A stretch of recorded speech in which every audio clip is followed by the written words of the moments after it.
La Bible Louis II. Introduction à la première épître de Pierre. L'apôtre Pierre s'appelait primitivement Simon.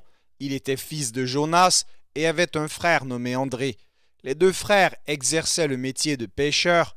Originaires de Bethsaïda, ils possédaient une maison à Capernaum.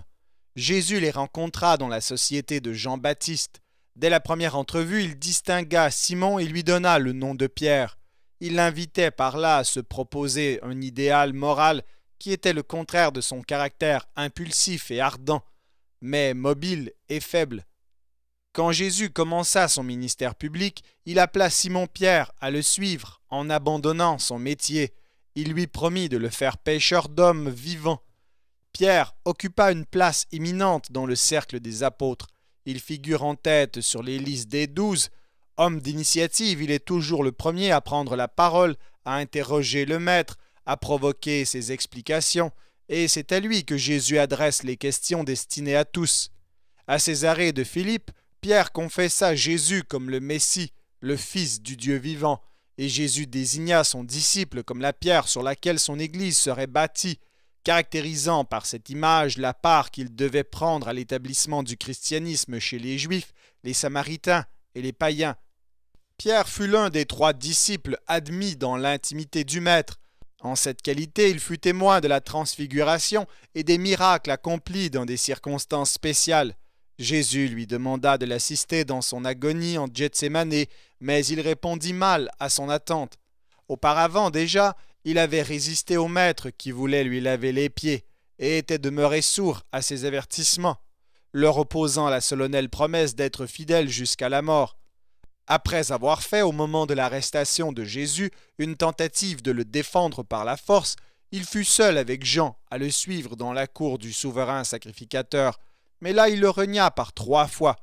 Au matin de la résurrection, Pierre et Jean, avertis par Marie-Madeleine, constatèrent que le sépulcre était vide.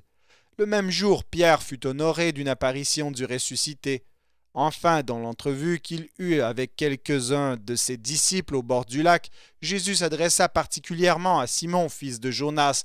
Il lui rappela son triple reniement en lui demandant par 3 fois s'il l'aimait. Puis, il le rétablit dans sa charge de pasteur des brebis et lui prédit qu'il finirait sa carrière par le martyre. Dans l'Église naissante, Pierre eut d'emblée le premier rôle. L'élection d'un apôtre pour remplacer Judas est faite sur son initiative. Le jour de la Pentecôte, il parle à la foule au nom des 12. Après avoir guéri l'impotent, il parle encore au peuple puis au Sanhédrin. Il est l'instrument de Dieu pour exercer au sein de l'Église une redoutable discipline. Délégué avec Jean auprès des Samaritains, évangélisé par Philippe, il leur procure le don du Saint-Esprit en leur imposant les mains. Pendant une visite aux églises de la Judée, il est appelé à Césarée auprès du centenier Corneille et introduit en sa personne le premier païen dans l'Église. Paul se rend à Jérusalem pour la première fois à sa conversion, afin de faire la connaissance de Céphas, et il demeure 15 jours auprès de lui.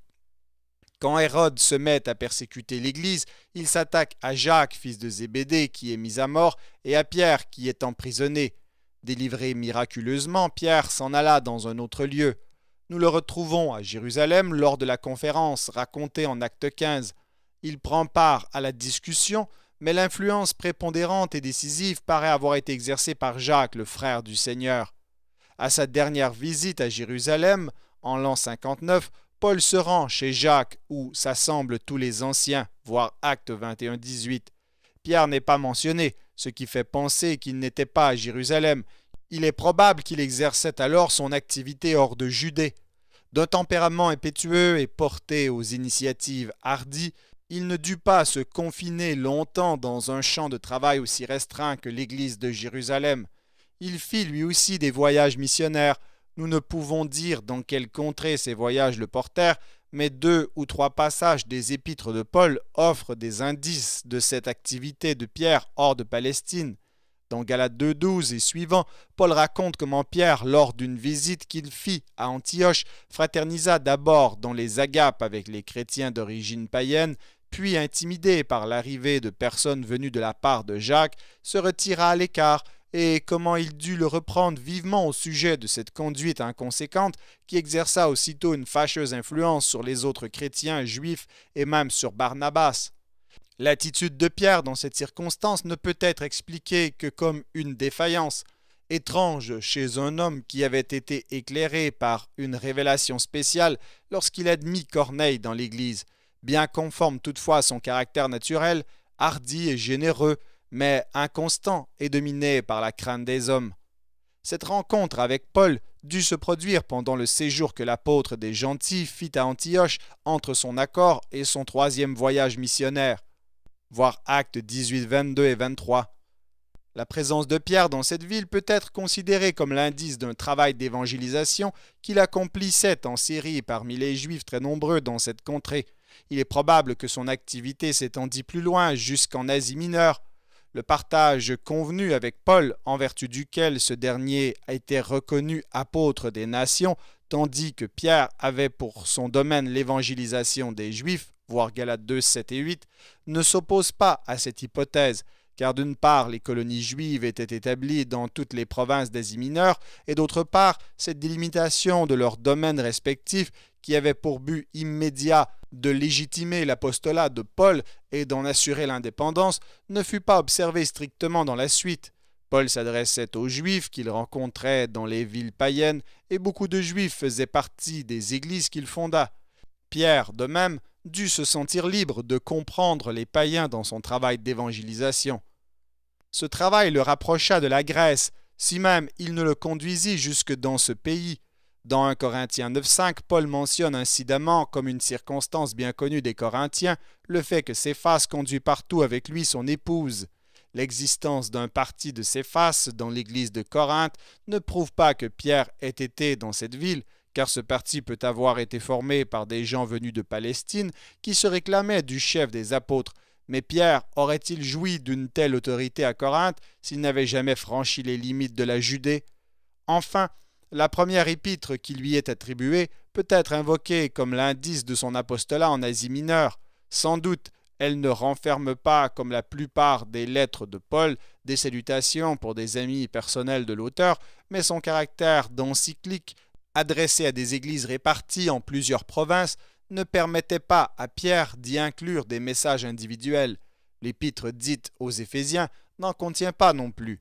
Si Pierre n'avait jamais eu de rapport avec les églises d'Asie mineure, quelle raison aurait-il eu de leur adresser sa lettre plutôt qu'à d'autres? L'hypothèse d'une activité de Pierre hors de Judée ne repose, il est vrai, que sur ces indices peu nombreux et incertains. De fait, l'histoire est muette sur les 20 dernières années de la vie de l'apôtre.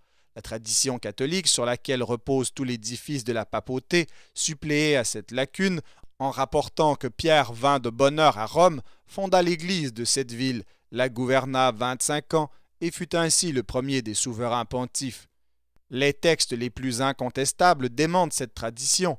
Pierre n'avait pas fondé l'église de Rome et n'était pas encore venu à Rome quand Paul écrivit l'épître aux Romains dans l'hiver de l'an 58 à 59. Comparez Romains 1, versets 13 à 15 et Romains 15, 20. Pierre ne se trouvait pas à Rome quand Paul écrivait de cette ville en l'an 63 sa lettre aux Philippiens et dépeignait la position où il se trouvait dans les termes que nous lisons en Philippiens 1, 15 à 18, 2, 20 et 21. Certains savants ont mis en doute que Pierre ait jamais été à Rome. Cependant, sa mort dans la capitale de l'Empire semble établie par des témoignages dignes de foi. Le fait que Pierre ait terminé sa carrière par le martyre paraît attesté dans Jean 21, verset 19, où l'auteur le mentionne comme un accomplissement de la prédiction de Jésus. Or, aucune église autre que Rome n'a jamais revendiqué l'honneur de compter Pierre au nombre de ses martyrs. Environ 30 ans après l'époque présumée de la mort de Pierre, Clément de Rome, dans son épître aux Corinthiens, chapitres 5 et 6, cite des exemples de serviteurs de Dieu qui furent victimes du zèle inique des païens, et après avoir nommé des fidèles de l'ancienne alliance, il ajoute « Venons-en aux combattants qui ont été le plus près de nous. Prenons les généreux exemples de notre génération. C'est par haine et envie que les plus grandes et les plus fidèles colonnes ont été persécutées et tourmentées jusqu'à la mort. Mettons devant nos yeux les excellents apôtres. Pierre, par l'effet d'une haine inique, a enduré non pas une ou deux, mais de multiples épreuves, et ayant ainsi souffert la mort du martyr, est allé dans le lieu de la gloire qui lui était due. Il continue en relatant la mort de Paul, puis il dit « À ces hommes qui se sont conduits saintement a été ajoutée une grande multitude d'élus, qui, ayant souffert à cause de la haine dont ils étaient l'objet, beaucoup de mauvais traitements et de supplices, ont été parmi nous le plus bel exemple. » Il fait allusion aux chrétiens de Rome qui furent victimes de Néron. C'est à Rome aussi que mourut Paul. Il est donc très probable que le martyre de Pierre eut le même théâtre. Un passage d'Ignace dans l'Épître aux Romains au chapitre 4 semble faire allusion à un ministère de Pierre à Rome. Papias racontait que l'évangile de Marc était né des prédications de Pierre auxquelles Marc servait d'interprète. Or, cet évangile parut à Rome. Enfin, notre épître, qui est très probablement datée de Rome, désignée par le nom de Babylone, constitue, même si elle n'est pas authentique, une preuve de la présence de Pierre à Rome. Quant à la date de l'arrivée de Pierre à Rome, les uns la fixent après le massacre des chrétiens ordonné par Néron à la fin de l'été 64. Certains pensent qu'en apprenant la terrible épreuve qui venait de frapper ses frères de Rome, Pierre, n'écoutant que son courage, vint affermir l'Église ébranlée. Cette conduite serait conforme à la nature généreuse du disciple qui disait à Jésus « Je suis prêt à aller avec toi, et en prison, et à la mort. » Et cette fois, il sut tenir sa résolution. Après un court ministère dans la capitale, il y subit à son tour le martyre dans les conditions particulièrement cruelles auxquelles Clément fait allusion. D'autres historiens sont conduits par divers indices à admettre que Pierre périt dans la tourmente même déchaînée par Néron sur l'Église de Rome. Caius, presbytre romain de la fin du second siècle, rapporte que de son temps l'on voyait encore le trophée de Pierre, c'est-à-dire son tombeau ou le monument élevé sur le lieu de son supplice près du Vatican. Or ce fut au même endroit, dans les jardins d'Agrippine, que Néron livra les chrétiens des tortures variées, parmi lesquelles Tacite mentionne le supplice de la croix. Ce supplice fut précisément, d'après d'anciennes traditions, celui qui fut infligé à Pierre. Il faudrait donc supposer que Pierre vint à Rome à la fin de l'an 63 ou au commencement de l'an 64, à l'époque à peu près où Paul, libéré de sa première captivité, quittait cette ville. Le voyage de Marc en Asie mineure, mentionné en Colossiens 4,10, ne fut peut-être pas sans influence sur la résolution de Pierre. Il eut, en tout cas, pour effet de faire passer Marc de l'entourage de Paul dans la société de Pierre. Si l'épître aux Colossiens a été écrite à Rome, et si c'est de là que Marc entreprit son voyage, il put renseigner Pierre sur la situation de l'Église de Rome et sur les difficultés que les judaïsants suscitaient à Paul, sur les espérances de Paul d'être rendu à la liberté et sur les projets ultérieurs. Il put, par ces nouvelles, déterminer Pierre à se rendre à son tour dans la capitale de l'Empire. Et si l'épître aux Colossiens a été envoyée antérieurement, déjà de Césarée, Marc n'en devient pas moins un vivant trait d'union entre Pierre et Paul, et son influence ne fut point étrangère au départ de Pierre pour Rome où il l'accompagna. Voir 1 Pierre 5,13. Le ministère de Pierre à Rome, si court qu'il ait été, et grâce au martyr qui le couronna, assura à cet apôtre la position hors pair qu'il occupe dans la tradition dès le second siècle. Il l'a dû d'ailleurs autant à ce qui lui manquait qu'à ses qualités généreuses. N'étant pas doué de l'esprit profond et original d'un Paul ou d'un Jean, il était plus accessible à l'intelligence de la majorité, et son caractère influençable, qui le disposait à montrer un certain opportunisme, ne nuisit point à sa popularité. Mais pour le jugement porté sur Pierre soit équitable et la caractéristique de son rôle complète, il faut tenir compte aussi de l'œuvre que le Saint-Esprit a accomplie en lui. Cette action de l'Esprit lui donna aux heures décisives de la fondation de l'Église un courage admirable et une fermeté inébranlable. Elle éclaira son intelligence et le rendit capable d'accueillir le premier païen dans l'Église et de défendre cet acte contre les critiques des judaïsants. Elle le rendit humble et lui fit reconnaître le prix de cette vertu qui ne lui était point innée. Elle opéra surtout en lui cette régénération qu'il célèbre en des termes magnifiques à l'entrée de son épître et par laquelle il saisit de sa profondeur et sa richesse la rédemption qui nous est offerte en Jésus-Christ. La lettre qui nous est conservée sous son nom en est la preuve. Notre épître est destinée à des chrétiens éprouvés et les exhorte à marcher conformément à leur sainte vocation et à souffrir patiemment en regardant à Christ qui a souffert pour eux. Ce contraste entre l'espérance glorieuse, la joie ineffable qu'un salut acquis à grand prix assure aux rachetés de Christ et l'opprobre, les persécutions, les souffrances auxquelles il est exposé comme chrétien domine toute l'épître. L'épître s'ouvre par un aperçu présenté comme un acte d'adoration et de louange de toute l'œuvre du salut. Elle contient ensuite des exhortations que l'on peut regrouper en 3 séries. Du chapitre 1, verset 13 au chapitre 2, verset 10, du chapitre 2, verset 11 au chapitre 4, verset 19, du chapitre 5, verset 1 au verset 11. Nous y distinguons les 4 paragraphes suivants. Premièrement, adresse de l'épître, action de grâce à Dieu qui nous a sauvés pour une espérance vivante, chapitre 1, verset 1 à 12. Deuxièmement, exhortation générale à la sainteté et à l'amour, chapitre 1, verset 13 au chapitre 2, verset 10. Troisièmement, le chrétien, dans ses diverses relations avec les hommes, doit agir et souffrir comme Christ, chapitre 2, verset 11 au chapitre 4, verset 19. Et finalement, dernière instruction et salutation, chapitre 5, versets 1 à 14.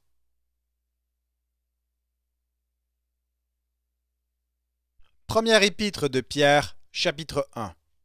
Pierre, apôtre de Jésus-Christ, à ceux qui sont étrangers et dispersés dans le Pont, la Galatie, la Cappadoce, l'Asie et la Bithynie, et qui sont élus selon la prescience de Dieu le Père, par la sanctification de l'Esprit, afin qu'ils deviennent obéissants et qu'ils participent à l'aspersion du sang de Jésus-Christ, que la grâce et la paix vous soient multipliées. Béni soit Dieu, le Père de notre Seigneur Jésus-Christ, qui selon sa grande miséricorde nous a régénérés par une espérance vivante, par la résurrection de Jésus-Christ d'entre les morts, pour un héritage qui ne se peut ni corrompre, ni souiller, ni flétrir, lequel vous est réservé dans les cieux, à vous qui, par la puissance de Dieu, êtes gardés par la foi pour le salut prêt à être révélé dans les derniers temps. C'est là ce qui fait votre joie, quoique maintenant, puisqu'il le faut, vous soyez attristés pour un peu de temps par diverses épreuves, afin que l'épreuve de votre foi, plus précieuse que l'or périssable, qui cependant est éprouvé par le feu, ait pour résultat la louange, la gloire et l'honneur, lorsque Jésus-Christ apparaîtra, lui que vous aimez sans l'avoir vu, en qui vous croyez sans le voir encore, vous réjouissant d'une joie ineffable et glorieuse, parce que vous obtiendrez le salut de vos âmes pour prix de votre foi. Les prophètes qui ont prophétisé touchant la grâce qui vous était réservée ont fait de ce salut l'objet de leurs recherches et de leurs investigations, voulant sonder l'époque et les circonstances marquées par l'Esprit de Christ qui était en eux et qui attestait d'avance les souffrances de Christ et la gloire dont elles seraient suivies. Il leur fut révélé que ce n'était pas pour eux-mêmes, mais pour vous, qu'ils étaient les dispensateurs de ces choses que vous ont annoncées maintenant ceux qui vous ont prêché l'Évangile par le Saint-Esprit envoyé du ciel, et dans lesquels les anges désirent plonger leur regard. C'est pourquoi saignez les reins de votre entendement, soyez sobres et ayez une entière espérance dans la grâce qui vous sera apportée lorsque Jésus-Christ apparaîtra. Comme des enfants obéissants, ne vous conformez pas aux convoitises que vous aviez autrefois quand vous étiez dans l'ignorance. Mais puisque celui qui vous a appelé est saint, vous aussi soyez saints dans toute votre conduite, selon qu'il est écrit, vous serez saints, car je suis saint. Et si vous invoquez comme Père celui qui juge selon l'œuvre de chacun, sans acception de personne, conduisez-vous avec crainte pendant le temps de votre pèlerinage, sachant que ce n'est pas par des choses périssables, par de l'argent ou de l'or, que vous avez été rachetés de la vaine manière de vivre que vous aviez hérité de vos pères, mais par le sang précieux de Christ, comme d'un agneau sans défaut et sans tache, prédestiné avant la fondation du monde, et manifesté à la fin des temps, à cause de vous, qui par lui croyez en Dieu, lequel l'a ressuscité des morts et lui a donné la gloire, en sorte que votre foi et votre espérance reposent sur Dieu. ayant purifié vos âmes en obéissant à la vérité pour avoir un amour fraternel sincère, aimez-vous ardemment les uns les autres, de tout votre cœur, puisque vous avez été régénérés, non par une semence corruptible, mais par une semence incorruptible, par la parole vivante et permanente de Dieu. Car toute chair est comme l'herbe, et toute sa gloire comme la fleur de l'herbe. L'herbe sèche et la fleur tombe, mais la parole du Seigneur demeure éternellement. Et cette parole est celle qui vous a été annoncée par l'Évangile.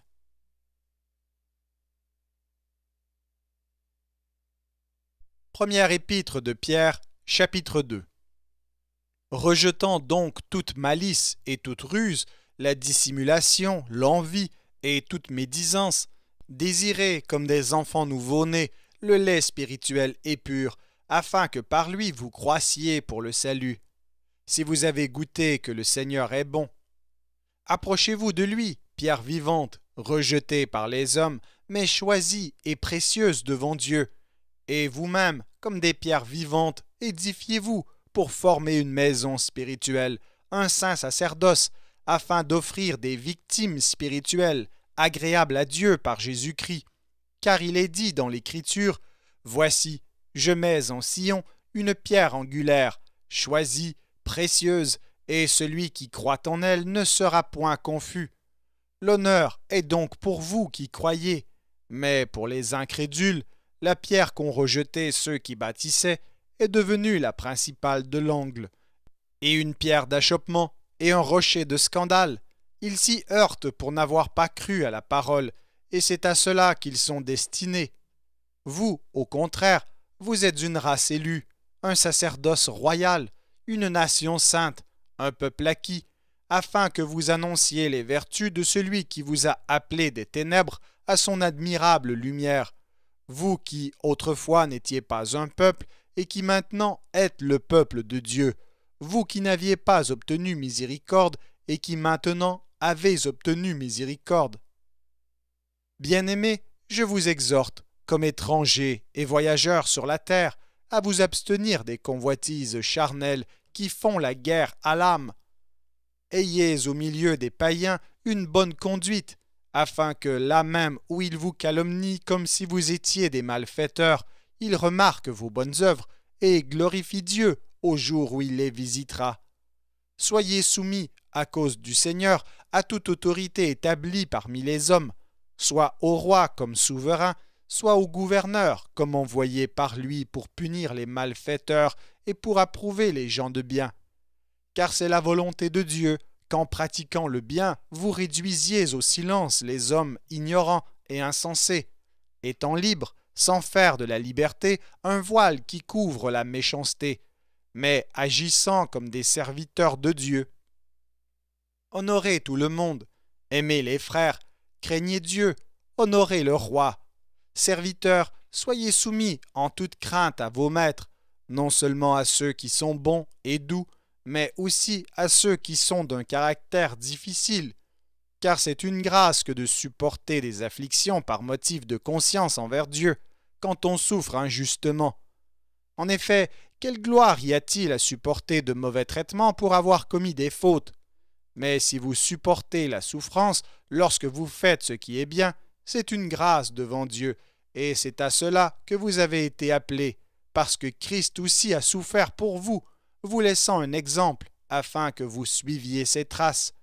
Lui qui n'a point commis de péché, et dans la bouche duquel il ne s'est point trouvé de fraude. Lui qui, injurié, ne rendait point d'injure, maltraité, ne faisait point de menaces, mais s'en remettait à celui qui juge justement. Lui qui a porté lui-même nos péchés en son corps sur le bois, afin que, morts au péché, nous vivions pour la justice. Lui par les meurtrissures duquel vous avez été guéris, car vous étiez comme des brebis errantes, mais maintenant vous êtes retournés vers le pasteur et le gardien de vos âmes.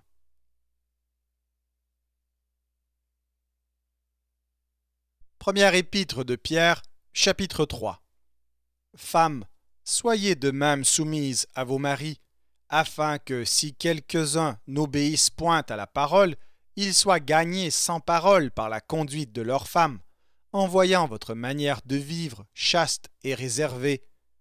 Ayez non cette parure extérieure qui consiste dans les cheveux tressés, les ornements d'or ou les habits qu'on revêt, mais la parure intérieure est cachée dans le cœur, la pureté incorruptible d'un esprit doux et paisible qui est d'un grand prix devant Dieu. Ainsi se paraient autrefois les saintes femmes qui espéraient en Dieu, soumises à leur mari, comme Sarah qui obéissait à Abraham et l'appelait son Seigneur. C'est d'elles que vous êtes devenues les filles, en faisant ce qui est bien, sans vous laisser troubler par aucune crainte. Marie, montrez à votre tour de la sagesse dans vos rapports avec vos femmes, comme avec un sexe plus faible. Honorez-les, comme devant aussi hériter avec vous de la grâce de la vie. Qu'il en soit ainsi, afin que rien ne vienne faire obstacle à vos prières. Enfin, soyez tous animés des mêmes pensées et des mêmes sentiments, pleins d'amour fraternel, de compassion, d'humilité. Ne rendez point mal pour mal ou injure pour injure, bénissez au contraire, car c'est à cela que vous avez été appelés, afin d'hériter la bénédiction.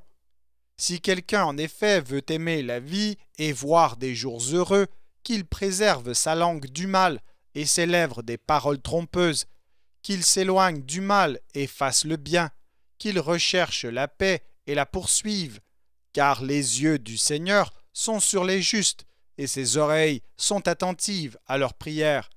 Mais la face du Seigneur est contre ceux qui font le mal. Et qui vous maltraitera si vous êtes zélés pour le bien? D'ailleurs, quand vous souffririez pour la justice, vous seriez heureux. N'ayez d'eux aucune crainte et ne soyez pas troublés, mais sanctifiez dans vos cœurs Christ le Seigneur, étant toujours prêts à vous défendre avec douceur et respect devant quiconque vous demande raison de l'espérance qui est en vous, et ayant une bonne conscience, afin que, là même où ils vous calomnient, comme si vous étiez des malfaiteurs, ceux qui décrient votre bonne conduite en Christ soient couverts de confusion. Car il vaut mieux souffrir, si telle est la volonté de Dieu, en faisant le bien qu'en faisant le mal. Christ aussi a souffert une fois pour les péchés, lui juste pour des injustes, afin de nous amener à Dieu, ayant été mis à mort quant à la chair, mais ayant été rendu vivant quant à l'esprit, dans lequel aussi il est allé prêcher aux esprits en prison, qui autrefois avaient été incrédules, lorsque la patience de Dieu se prolongeait au jour de Noé, pendant la construction de l'arche, dans laquelle un petit nombre de personnes, c'est-à-dire 8, furent sauvées à travers l'eau. Cette eau était une figure du baptême, qui n'est pas la purification des souillures du corps, mais l'engagement d'une bonne conscience envers Dieu, et qui maintenant vous sauve, vous aussi, par la résurrection de Jésus-Christ, qui est à la droite de Dieu, depuis qu'il est allé au ciel, et que les anges, les autorités et les puissances lui ont été soumis.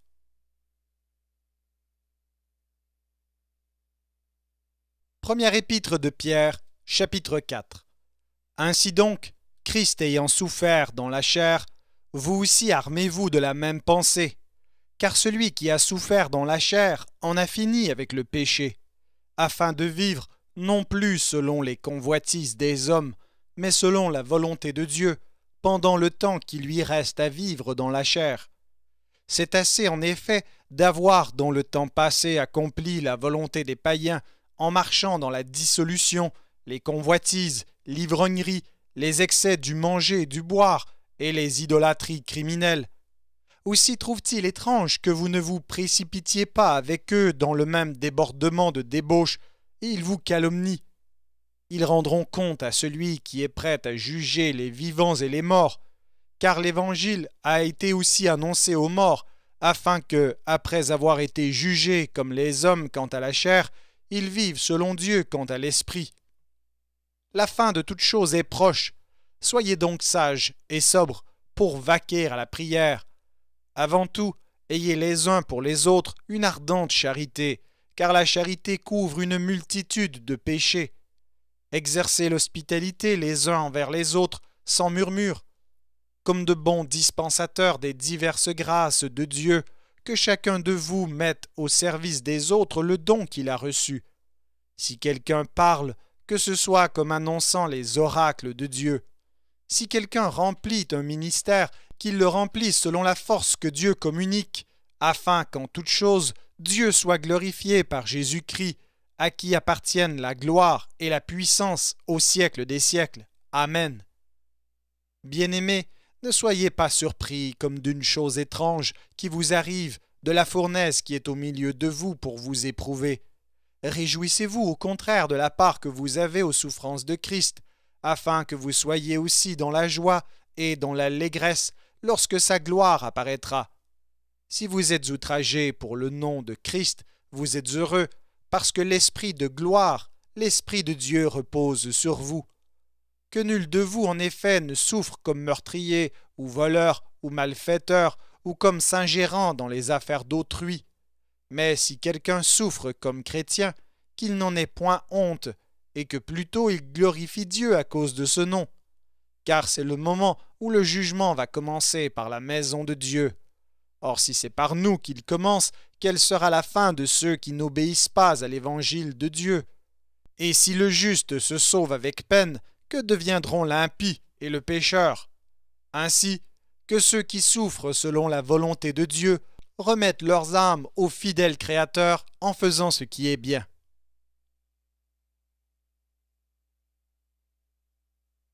Première épître de Pierre, chapitre 5. Voici les exhortations que j'adresse aux anciens qui sont parmi vous, moi, ancien comme eux, témoins des souffrances de Christ et participants de la gloire qui doit être manifestée. Paissez le troupeau de Dieu qui est sous votre garde, non par contrainte, mais volontairement, selon Dieu, non pour un gain sordide, mais avec dévouement, non comme dominant sur ceux qui vous sont échus en partage, mais en étant les modèles du troupeau. Et lorsque le souverain pasteur paraîtra, vous obtiendrez la couronne incorruptible de la gloire. De même, vous qui êtes jeunes, soyez soumis aux anciens. Et tous, dans vos rapports mutuels, revêtez-vous d'humilité, car Dieu résiste aux orgueilleux, mais il fait grâce aux humbles. Humiliez-vous donc sous la puissante main de Dieu, afin qu'il vous élève au temps convenable, et déchargez-vous sur lui de tous vos soucis, car lui-même prend soin de vous. Soyez sobres, veillez. Votre adversaire, le diable, rôde comme un lion rugissant, cherchant qui il dévorera. Résistez-lui avec une foi ferme, sachant que les mêmes souffrances sont imposées à vos frères dans le monde. Le Dieu de toute grâce qui vous a appelés en Jésus-Christ à sa gloire éternelle, après que vous aurez souffert un peu de temps, vous perfectionnera lui-même, vous affermira, vous fortifiera, vous rendra inébranlable. À lui soit la puissance au siècle des siècles. Amen. C'est par Sylvain, qui est à mes yeux un frère fidèle, que je vous écris ce peu de mots pour vous exhorter et pour vous attester que la grâce de Dieu à laquelle vous êtes attachés est la véritable. L'Église des élus qui est à Babylone vous salue, ainsi que Marc, mon fils. Saluez-vous les uns les autres par un baiser d'affection. Que la paix soit avec vous tous qui êtes en Christ. Merci d'avoir écouté cet enregistrement de la Bible. N'hésitez pas à le partager. Vous pouvez également télécharger la version MP3 sur le site Un Héros dans le net. Vous avez le lien dans la description. En visitant notre chaîne, vous allez également trouver d'autres versions de la Bible en audio, ainsi que plusieurs ressources pour étudier la parole de Dieu. Toutes ces ressources sont mises à votre disposition gratuitement. N'hésitez pas de nous faire un don si le Seigneur vous le met à cœur en utilisant le lien qui est également dans la description. Merci encore et que Dieu vous bénisse.